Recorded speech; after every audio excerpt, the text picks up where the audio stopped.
Speeding. Speeding. Speeding. 5, 4, 3, 2, 1. The world is changing faster than ever. What used to take decades is now taking years or even months. What you see right now is the illusion that people have had for many decades about the workplace being this secure place to work the rest of your life. For the first time in the history of our nation, our children will not do as well as us. We've seen our friends get laid off. We've been laid off. We've had our pay cut. People are overworked and underpaid. They seem to have less time and less freedom. They live under constant pressure. This is going to be forced. And so even if your employer loves you, he may have to cut you. There's something wrong that on Monday morning, the heart attack rate increases by 35%. Technology is accelerating, job security is declining. It just doesn't seem like the old models of making a living are as reliable as they used to be. Every aspect of our lives, there's a better way out there, but we're still doing it the old way. We live in the greatest country on the planet, and there are a lot of people sitting around complaining and being cynical. Like everyone's whining about this old model, and I'm like, why don't you leave it? Look at all this over here. Look at all this opportunity. Since so much of our lives revolve around our work and the way we make our living, many people are thinking there just has to be a better way. The biggest challenge facing our world today is not making money, is what are we going to do with all the displaced, unemployed people? People are afraid that they're going to make the wrong decision. People are afraid of the unknown. People are afraid that maybe I don't have the skills. Hey, sports fans. Industrial age is over. It's dead. It's dying. That's why going to school to get a job is an obsolete idea. A steady paycheck is an industrial age idea.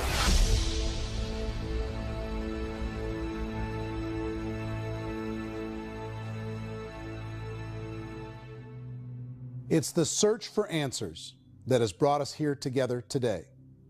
My name is Eric Worre, and for almost 30 years I've been an entrepreneur, struggling at times, but ultimately succeeding. As a best-selling author, speaker, and business owner, I've spent my entire career helping millions of people around the world to become entrepreneurs. And I believe strongly that there is, in fact, a better way when it comes to how we make a living. The career landscape has changed dramatically, and many are still working in a model that is completely out of date. What worked for previous generations isn't working as well for people today. In this film, we're going to explore 3 important questions. First, what's really going on in our working world today? Second, in this new economy, is it better to become an entrepreneur, or is it safer to work for someone else? And third, if a person decides to become an entrepreneur and start their own business, how can they do it without taking on massive risk? To help in this journey, I've brought together some of the greatest experts and thought leaders in the field of entrepreneurship to share the real facts with you. My intention is to give you new information that will allow you to make choices that are not limited by an old, outdated model. Let's start by understanding what's going on in our working world today.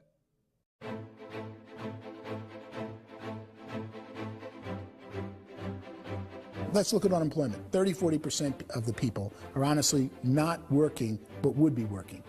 What our government does is if you haven't found a job in 6 months, we don't call you unemployed. We pretend you dropped out of the labor force. I've often said that unemployment, particularly structural unemployment, that's unemployment due to technological changes, is the first sign of economic growth. Think of it, 10 people live on an island. They go out every day and fish. One day, new technology shows up. A missionary brings them a net. Now, using the net, one pilots the boat, one throws the net. 2 fishermen can do all the work 10 used to. That's a 500% increase in productivity, 2 doing the work of 10, in one day. You don't have to learn a lot to learn how to throw a net instead of throw a fishing line. The island's got a big problem, 80% unemployment. But the island still has all the wealth of the fish because the 2 people produce as much fish as 10 did. Now, of course, looking back in history, these changes used to take thousands of years. And during that time, we went into farming and transportation. Some of us became doctors and some teachers and lawyers, and we developed all these new professions and new manufacturing jobs.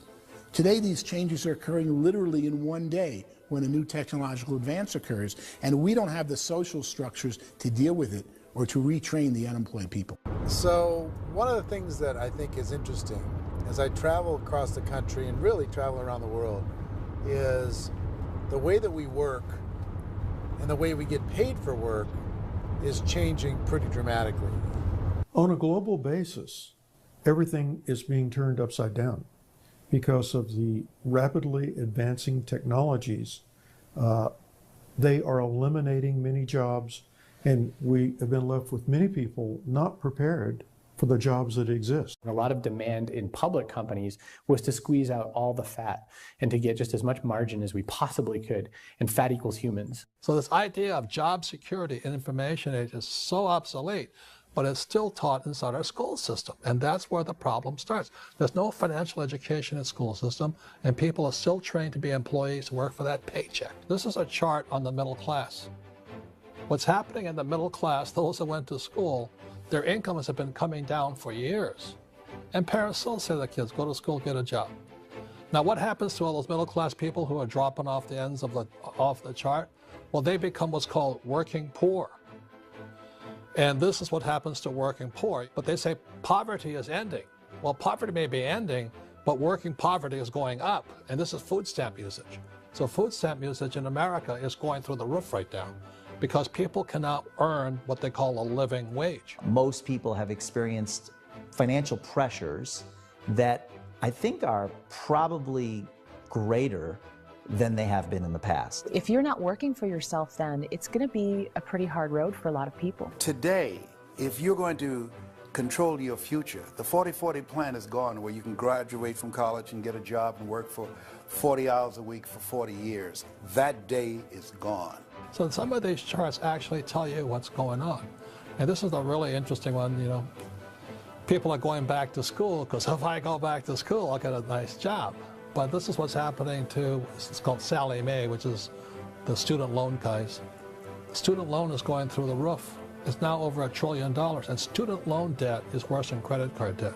So when people stopped using credit card, the government got people into student loan debt. And the problem with student loan debt is you can never be forgiven. See, with credit card debt, you can declare bankruptcy and all's forgiven. But student loan debt, you can declare bankruptcy, you still owe it. It's the worst of all debt. But this is the next picture. Look at this chart here. This is what's happening to wages of college graduates. It's going down. So you go to college, you rack up all this debt, but you earn less money. Now, that's not that intelligent. Average person who's been working a lifetime in America today is ending their lifetime at 65 with about $41,000 in assets. They earned just enough to survive. I think in the United States we have something like 17 trillion in debt. That's just the federal government debt. We got another 2 in municipal and in other, let's call it almost 20 trillion government. We've got 40 trillion in private debt. That comes up to close to 60 trillion. When you then add something we never had before, what you were talking about, when we look at the unfunded portion of Social Security and primarily Medicare, Medicaid, that at the most conservative estimates from outside firms, Kleiner Perkins, 67 trillion and growing. That's more than all our other debt. There's less conservative estimates that say it's 84 trillion or higher. I added up conservatively $127 trillion in total debt. Debt is a financial drug. When you take it to excess, it's like taking a drug. Yeah, it makes you feel better, it enhances your performance, but at a huge cost, eventually it kills you. And so that's what happens. We keep doing more and more debt, and you get less and less results, just like a drug, until the debt gets so high that it crushes the whole system. That's where we're at, 8.2 times GDP. You know who I feel sorry for? I feel sorry for the person who dreads going to work, who is sick to their stomach on Monday morning, who hates their alarm clock, who gets a little glimmer of hope on a Wednesday because it's hump day and says, thank God it's Friday. And they live for those 2 days a week where they get to be themselves and they don't have to be around people they don't like, and they don't have to play the political game in the office, and they don't have to live this half life. The person that works 50 weeks a year just to be able to have the 2 weeks for vacation. And you know what happens to most of them nowadays? They don't have a vacation. They have a staycation. They have time off of work, but they don't get to go where they want to go because they're overextended. They've got all this debt. They got all this situation. They hate their alarm clock. They can't sleep until they're done. They have to spend most of their life in traffic. I feel sorry for that group of people because there's a better way. They just don't know it. I see this really interesting attempt at rugged individuality in a 6x8 rectangle. And I feel like you're all the same, except for the little push pins of the pictures. There's different pictures. Yours is named Jenny and his is named Sujara, but it's the same people. And this is how they are, and they're just like the zombies, and there's no joy in there, there's no fun. There's always like the wacky woman who decorates her cubicle, and that's the most she can do there. You got to give her credits, right? The wacky cubicle woman. The basis for their life is worry. I'm worried, you know, maybe I'll get fired. I'm worried maybe my company will go out of business. I'm worried I can't keep spinning the plates on paying the bills. I'm worried about how do I send my kids to college. I'm worried, what if the transmission in my car breaks? That's, you know, 2 or 3, I can't fix it. People live in a sea of worry, and it eats at them. Those signs that people held up during the Depression didn't say looking for gainful employment in a cubicle. It said looking for work. Work is what we're looking for. Job is just a unit of measurement. Work is what we're going after. It's time to look in the mirror and say, it's not the economy, it's my economy. It's my little world of where I am. I need to improve. I'm not going to wait for the economy to come back because, frankly, the economy is doing great in this country. So I'm here on Wall Street, the financial center of the universe, the financial capital of the world. This is where most people's money goes to at least be held for a time, right?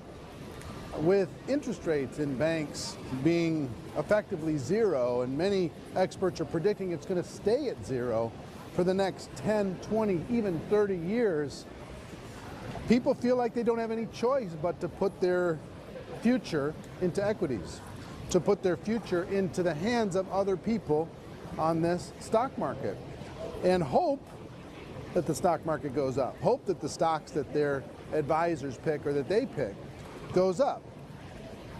That's one way to go, I guess. It's my personal belief that if you put your future into the hands of yourself, in other words, you have earning power by yourself, I think you're a better investment than these guys. I think you controlling your future is a better option than handing over your retirement to these guys. The average household income in the United States is approximately $50,000 a year, what they call the middle class. To reach the top 25% of income earners, you'd need to earn at least $90,000 a year. To reach the top 10% would be a household income of $140,000, the top 5%, $190,000, and to be in the top 1%, you'd need a combined household income of at least $380,000 a year. So here's the question. What do you think would give you the best chance to move up and get to the top 10%, the top 5%, the top 1% and beyond? In my opinion, and in the opinion of many, many experts, the answer is to become an entrepreneur, to become your own boss. I think you have to be a business owner. I can't, the only time I ever say to someone it'd be great to be an employee is when they've already told me they've surrendered. I only tell people who are wounded spiritually that they should be an employee. And it's that feeling that you get when you pick up the backpack off the little Cub Scout and say, "Don't worry, little guy, we'll get you back to the camp." You know, it is in no way a kindness when I tell someone they'd be a great employee. The other status symbol really increasingly is lifestyle. I mean, people who can own their own business, maybe even work out of their house, that I tell you, people admire that. Like, gosh, I wish I could do that. The spirit of the entrepreneur is to be a risk taker and to be resourceful and unstoppable and to have a vision of yourself beyond where you are and not willing to settle for life as it is. Think about the great entrepreneurs. They're visionary. They have heart. They're willing to do today what others won't so they can do tomorrow what others can't. Personally, I don't think of the new economy, the old economy. I create my own economy. The entrepreneur's in control. I decide what the economy is going to be like. In the world of entrepreneurship, there are no limits. you can make as much as you want, depending on how much you want to work and how smart you are and how great a team you put together. There's no more lifetime rewarding business than being an entrepreneur. Why in America, where anyone could be anything, would people want to give up their freedom and become effectively a modern-day slave, told shut up and be here every morning at 7:30, leave at 5:30, and do what I tell you? If people decide to become an entrepreneur and work for themselves, they have some traditional options, but they're riskier than you might think. Any kind of a retail business, retail build-outs, is extremely expensive. Even just these small little yogurt stores where they're putting little yogurt machines and you get all the different flavors, you're spending $200,000, $300,000, $400,000 to open a yogurt shop. I would love to buy a Dunkin' Donuts, but it's $500,000 or so to start.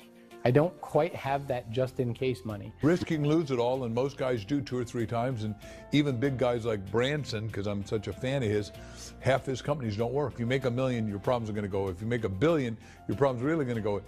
Just the opposite. You and I know when you're making $1 million, you got $1 million responsibilities. You make $1 billion, you got 1,000 times $1 million responsibilities. And most people say, I'd love to be my own boss. 70% of Americans would love to be their own boss, according to recent polls. But they don't know how to get there. Because what are you going to do? One, you could buy an existing business. If somebody's selling an existing business, you have to ask why. Usually because it's probably hard. It's probably not making as much money as they hope. 2, they could buy a franchise. A little less risk, proven system, but it's expensive to be able to do that. 3, they could start something from scratch. And that's where a lot of people feel like, I don't have the chops to do it. I don't have the money. I don't have the product idea. I don't have the expertise. I don't have whatever it's going to take to be able to get there, and I can't risk my family to do it. So, 4th, they could become an investor. A lot of people in this town invest to try and figure out a way, but you got to be pretty smart with that game too, right? Venture capitalists, who are the very best and most sophisticated in investing in new breakthrough businesses, make it on 1 out of 11. That means 10 out of 11 are mediocre or fail. Most of them fail. That's the risk there. An angel investor is lucky to get 1 out of 15 or 20. A business is a team sport. Like, I have to have accountants, I have to have engineers, I have to have system designers, I have to have sales, marketing, I have to have accounting, I have to have mission statements, I have to have legal and all that. The average Joe Schmo, even me, I go out there, I don't have the skills to put a business together. I think the bottom line for the 4 traditional options is they take money, sometimes a lot of it. They take expertise, and they take time. All of that adds up to just too much risk for most people. I bought a business from somebody else, and it was a lot of work. And you start wondering, what did I just buy? Because I guess ultimately I own your email list, and I just overpaid for it. People that start their own business, they spend a lot of money, they spend a lot of time, a lot of effort to get things started. And the more you invest on the upfront, the harder you typically work at it. Well, I can tell you what the success rate is of a restaurant. What is it? They're crazy enough. About 90% of them fail. About 90%, in how quickly?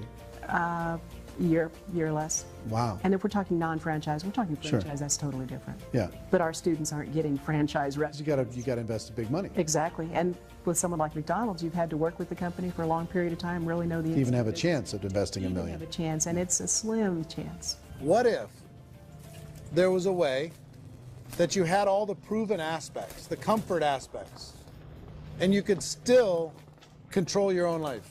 What if there was both? In other words, you didn't have to create everything from scratch. You didn't have to be a super leader. All you had to do, what if there was a proven product already? You didn't have to create the product. And there's a proven system already, proven training already. Everything except an employer. That was the only thing that you didn't have. Do you think more people would be open to working for themselves in that environment?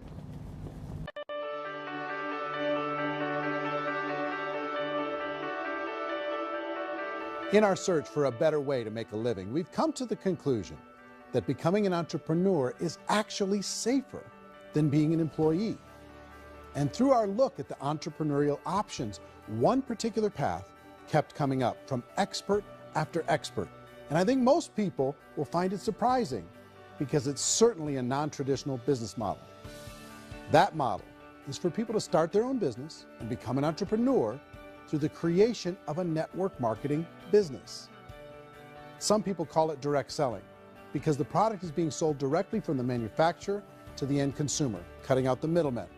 Other people call it multi-level marketing, or MLM, because there are multiple levels of commissions paid. The most common term today is network marketing, because network marketing best describes using a large group of independent distributors, independent entrepreneurs, to move a product or service more efficiently. So my friend here, Donald Trump, and I, we always write about the network marketing industry. And the reason we support the network marketing industry is because it really is a business school for entrepreneurs. Because most people come out of school looking for a paycheck. Oh, that's terrible. I went to network marketing like that. I think if it didn't exist, we should invent it. It is that good. I think direct selling is a great way to do business today. It's very easy to get into that industry, and you can be self-employed, be, in effect, an entrepreneur. When we see multi-billionaires adding network marketing companies to their portfolio of companies, that would be a clue. When we see people who are very famous authors and very famous business people endorsing the industry, that would be a clue. These network marketing companies aren't $50 million companies. They're billions and billions of dollars. They lead the stock market. They're major companies. When we're going to get it? You know, and you're going to school to work for a paycheck, but if you want to be rich, be an entrepreneur, and network marketing gives you the spirit to be an entrepreneur. A traditional company will spend up to 50% of their total revenue on marketing. Network marketing companies use a different approach. Instead of having all that extensive marketing expense, they utilize a network of independent distributors to do the marketing for them. Now, why do they do this? First, because word-of-mouth advertising is so much more effective today than traditional media advertising. Second, some products need to be explained or demonstrated, and an independent salesperson can do that more effectively than an ad campaign. Third, it's completely efficient. The company only pays for the marketing of their product if a sale happens and not before. Imagine if Amazon allowed you to become an independent distributor and paid out 40% of its revenue to that distributor group.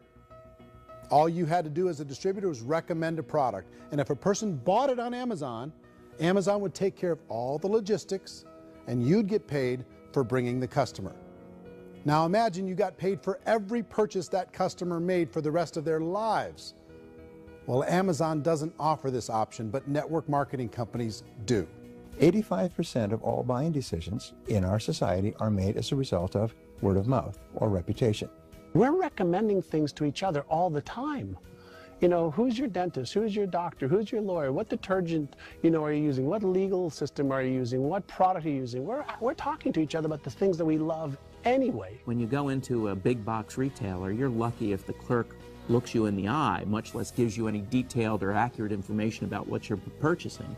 So of course, this personal information, this education coming from a friend, a neighbor, a relative, or even a stranger, but one who has experience with the product is extraordinarily valuable. As a matter of fact, network marketing can educate consumers probably better than any other form of marketing.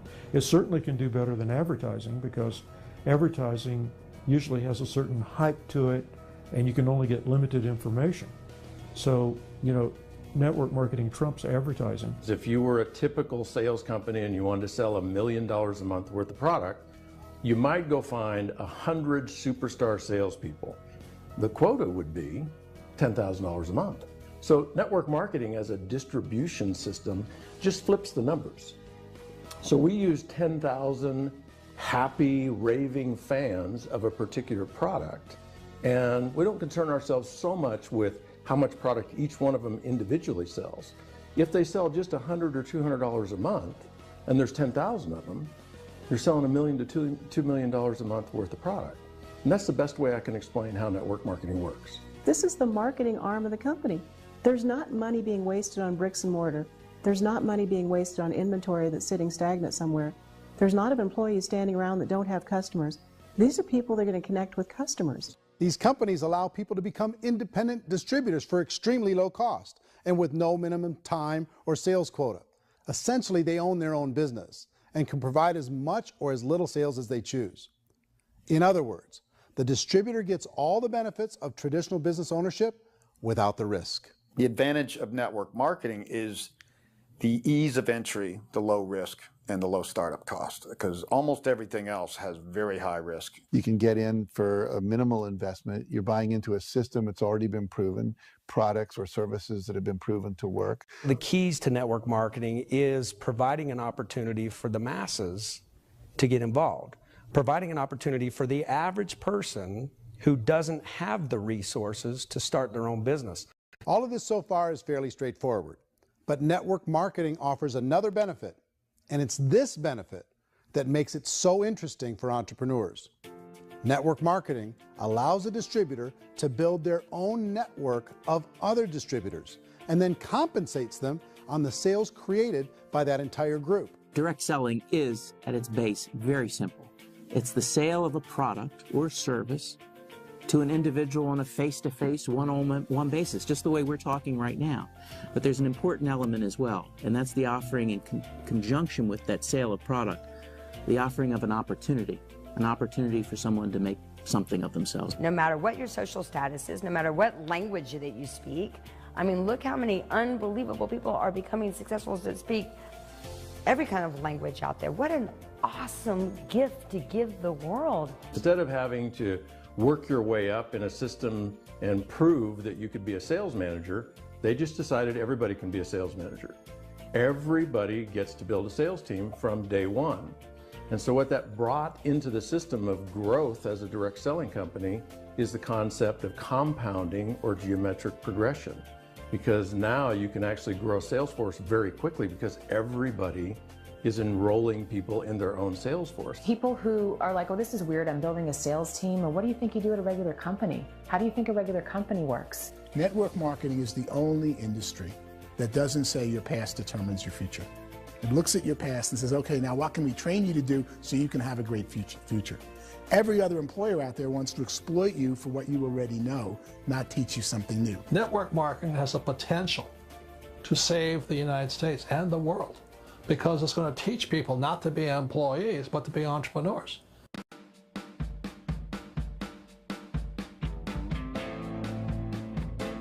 According to the Direct Selling Association, if you add up all the network marketing companies around the world, they combine to do over $178 billion a year in retail sales. To give you an idea of how big that really is, the NFL, the National Football League, does approximately $9 billion a year. The music industry does a little more than $16 billion a year, and the movie industry does about $80 billion a year. Using a conservative average, network marketing companies pay their distributors about 40% of that $178 billion in the form of commissions, which adds up to more than $71 billion a year. That's almost $6 billion a month. It's almost $200 million in commissions every single day. So it's certainly working, and people are making serious money in network marketing. With the growth of the direct selling industry over the last 10, 15, 20 years, we've seen a broader understanding of the channel. We have seen more and more people getting involved in the business, so our penetration in the marketplace has increased, and thus the understanding in the marketplace of who we are has increased. And we've seen non-direct selling companies look at the direct selling model and say, something's going on there. People are making money. Companies are being profitable, individuals are being motivated, product is being delivered to market. Maybe we should explore this. Some people think only the people at the top make money. Well, let's take a look at that as well. In the network marketing profession, there are roughly 500 people in the world who earn over $1 million a year. If you round that number up to $2 million a year, that adds up to about $1 billion a year. That takes the $71 billion paid out each year down to $70 billion. So where does the rest of the money go? The vast majority goes to part-time people making anywhere from a few $100s a month to many thousands of dollars a month. It goes to people who choose to make it a full-time career move and earning even more than that. Every day, people are using the money they earn through network marketing to pay off debt, have more fun, and improve the quality of their lives. Everyone I know in network marketing has been doing that since the 50s.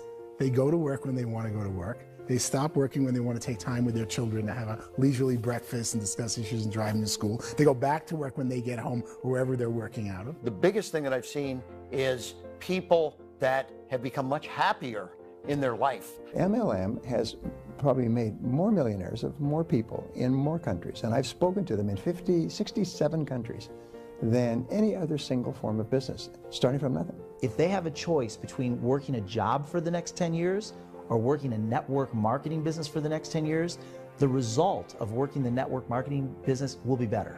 A lot of people within the industry go on and make this a career and do extremely well at it. Network marketing has been nothing but good for everyone I know that's been involved with it because they did it seriously and they played full out and they've been very successful. It's been a constant barrage of success stories and people showing off stuff that they got as a result of it. How many people are involved? Approximately 16 million Americans and 96 million people around the world are currently participating in network marketing. And in a recent poll, 82% of those people report a good, very good, or excellent experience with network marketing. So people are happy.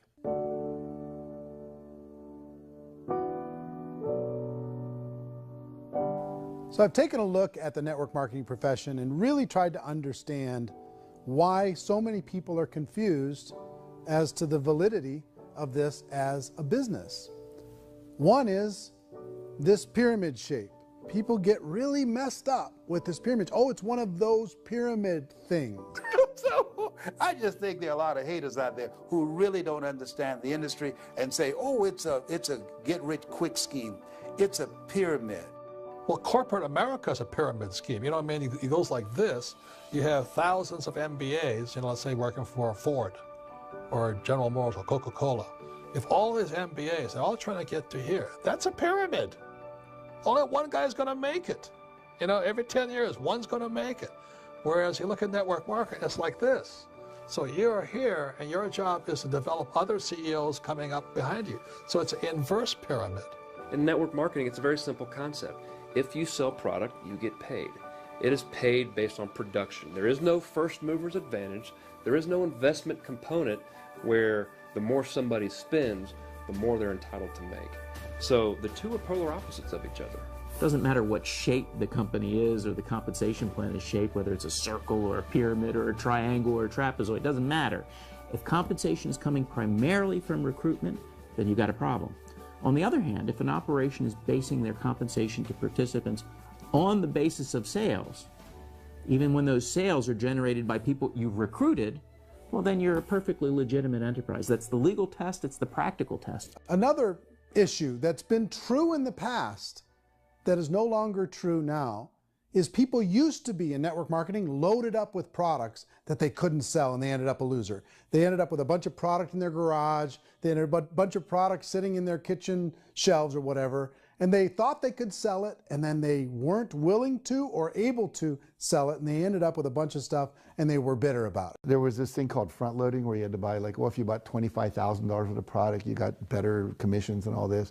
Today, it's almost all done by computer. It's direct mail comes from a warehouse somewhere else. You don't have to have all this inventory. You don't have to stock up. It's a paperless world now. You know, most of it's done online. You have a back office. It really works. And I mean, the technology has changed everything. Third issue is people start talking about 99% of people in network marketing don't make any money. Well, we've talked about that over the course of this journey together. Almost $200 million a day is being paid out to network marketing distributors around the world. The naysayers, the people who say that it doesn't work, are usually the ones who just don't know how to make it work for themselves. And so they're giving you an opinion, and I tell people, don't confuse people's opinions with expertise, because opinions are free. And don't confuse sincerity with the truth, because people could be sincerely wrong. But here's the reality inside of network marketing. The vast majority of people that get involved in network marketing just become customers, and they get involved to be able to purchase product at a lower price.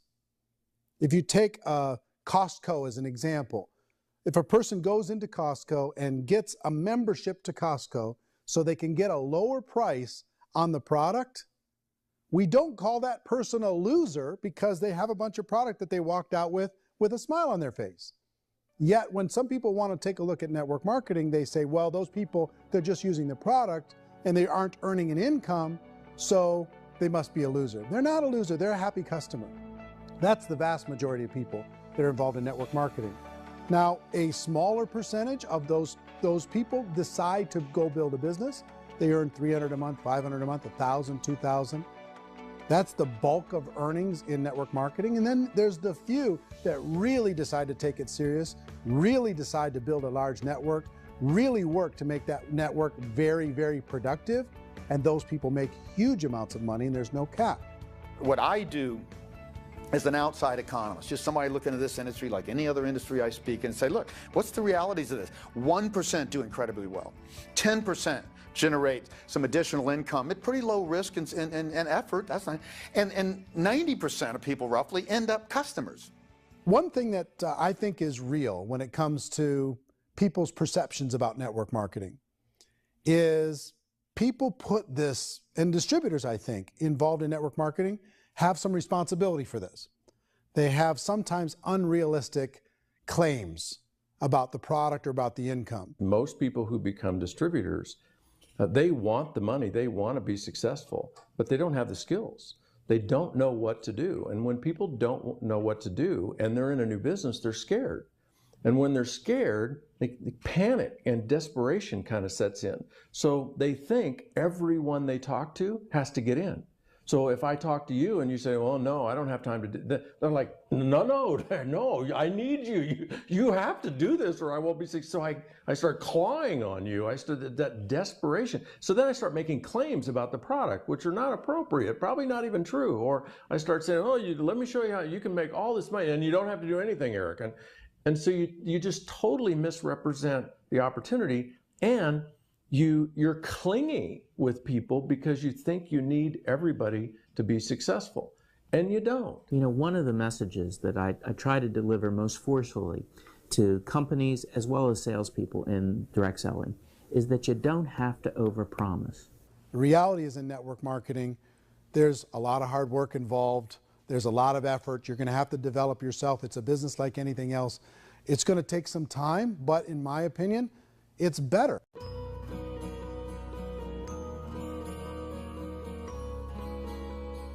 It's light years better for people starting today than it was even 5 years ago. I think it's more widely accepted now, and people understand it is a business. It is being an entrepreneur. It is being a business owner. Our belief system is based upon our evaluation of something, and frequently if we reevaluate a situation, our belief about that situation will change. The industry has changed and it's grown up. It's totally transformed. You've got young people today that have grown up with social media, and they understand networks. They understand how people are connected through technology, and they understand how money flows through those networks.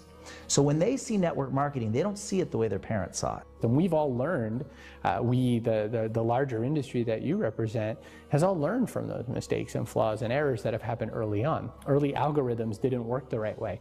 That's all fixed. It's like when they design a computer program, they design the program, then they run it, and then they go back through and they debug it. The MLM industry has been debugged. This is the day of being virtual, being able to run a business from your mobile phone. I mean, it's incredible. Companies are getting smarter. They're implementing more consumer protections. They're implementing more compliance training. They're doing more with respect to product research. If you do get involved and you make purchases of inventory, even on a voluntary basis, if you decide that this business is not for you, you can leave and have that inventory repurchased by the company. There's no other business that offers that kind of protection on a voluntary, self-regulatory basis.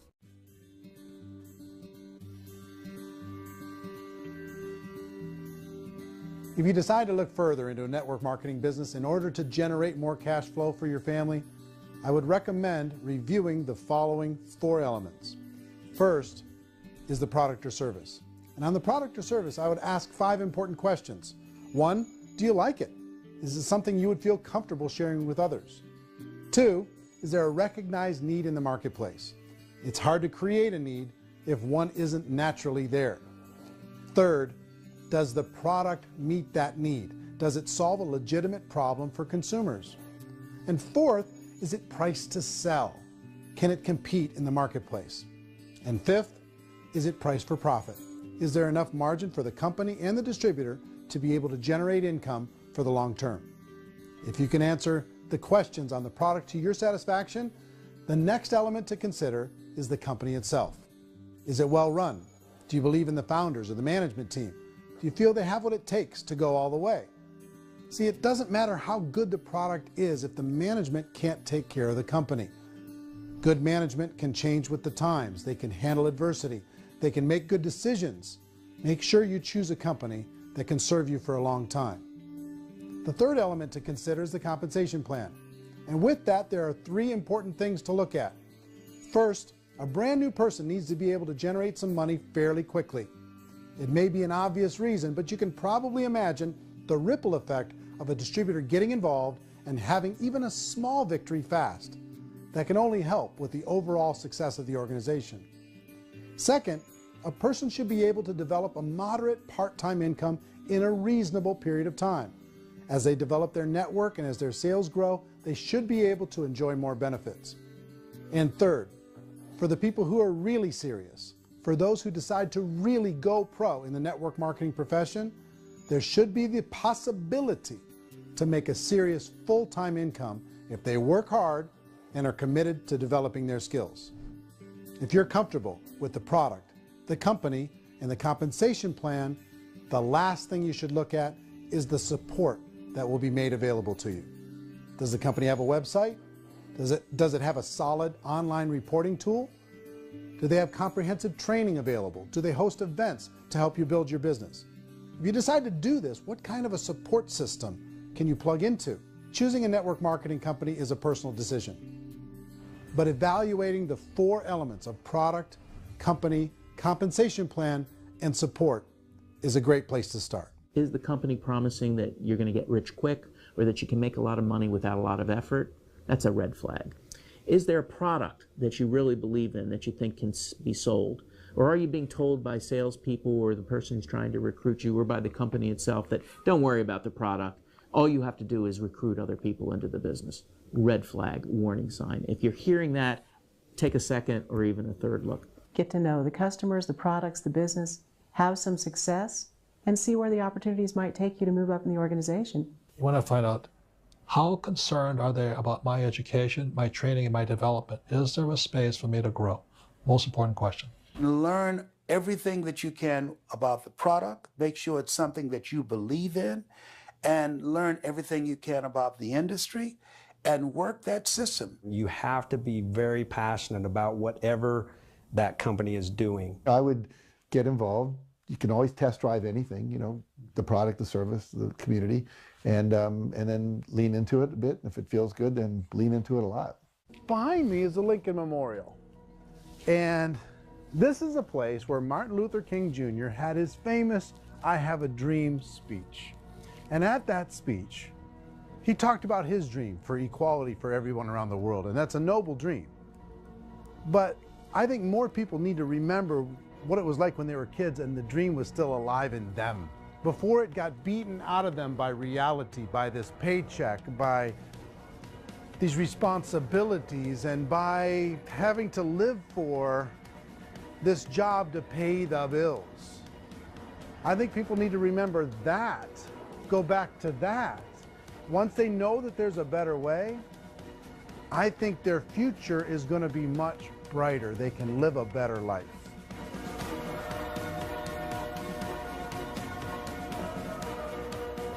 So if you're considering getting involved in a network marketing company, let me offer you just a few pieces of advice.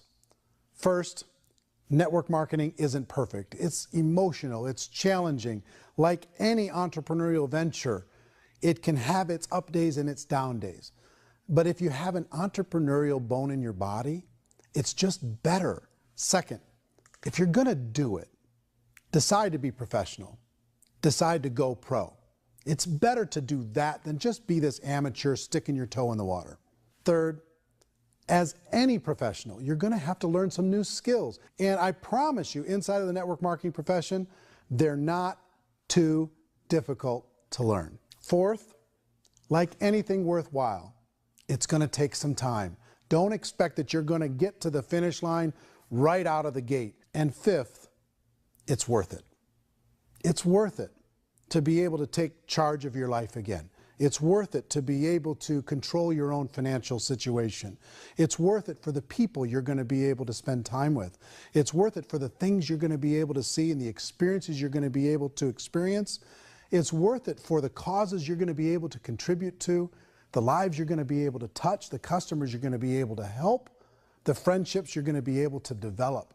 I promise you, it's worth it. Remember, most people are searching for answers just like you are. But I do have to tell you the catch to network marketing. If there is a catch, if you want to understand this from an emotional point of view, people say, well, it sounds too good to be true. It's not, it's hard work. But here's the catch. Most people still don't understand it. So you're going to have to endure the loss of social esteem from ignorant people. The uneducated will think less of you. Now, if you can handle that, you're on your way. If that's going to destroy you, you know what? Entrepreneurship in general probably isn't in your future. If you can face that catch, you can become unstoppable. I want everyone to really contemplate this if they're not in network marketing. You're in a job, you probably have a mortgage, you have rent, you have debt, whatever's going on. You're in a prison. You work just hard enough to keep them from firing you, and they pay you just enough to keep you from quitting. Come on! I've been there, done that, and bought that t-shirt. In network marketing, if you run into failure, it's really just a homework lesson for yourself. There's no one to blame. You really have no excuse not to be successful. You just don't. People don't want to hear that, but there's so much available to you. If you want to be a good network marketer, be a student to the people above you, be a fellow traveler to the people on the same level, and be a teacher to those below, and know when it's appropriate to do which. People who are not afraid of asking people to buy things, or not afraid of persuading people with a chance they may say no, these people own the future. Nothing happens until something moves. So you got to go move, you got to go do something, or nothing's going to change in your life. In the beginning, you're going to do a lot of things that you don't get paid for. But as you go down the road, you get paid for a lot of things that you don't do. And your job is rehabilitate the spirit, the entrepreneur spirit in all of us. You get it back. Either give it a strong yes or a strong no, but no wishy-washy, dilly-dally stuff in the middle. There's dreams and there are nightmares, but I believe that the biggest nightmare of all is when you don't pursue your dream. You're going to see some monumental growth in this profession. It's an exciting, exciting time to be involved with the network marketing profession. The next 10 years, I see just exponential growth. When that tipping point comes, it's not a matter of asking somebody, have you ever heard about network marketing? You're really asking them, which company are you building your wealth in? We are here to fix the world, to improve relationships with other people, to improve other lives. And the real reward comes as an entrepreneur at any level from teaching somebody something and watching them soar. There is no greater reward.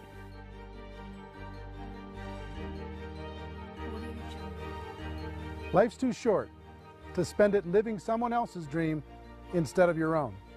It's too short to spend it living at a fraction of your potential. Can being an entrepreneur be a challenge at times? Sure. But here's what you get in exchange. It can be yours. Something that you built, something that you created, something that you made happen. This balloon represents your dream. It represents entrepreneurship. My wish for all of you is that you would reach out and grab it. The choice is up to you.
mention the word scam? Why did you mention the word scam? The only reason it is a scam is because... That's terrible.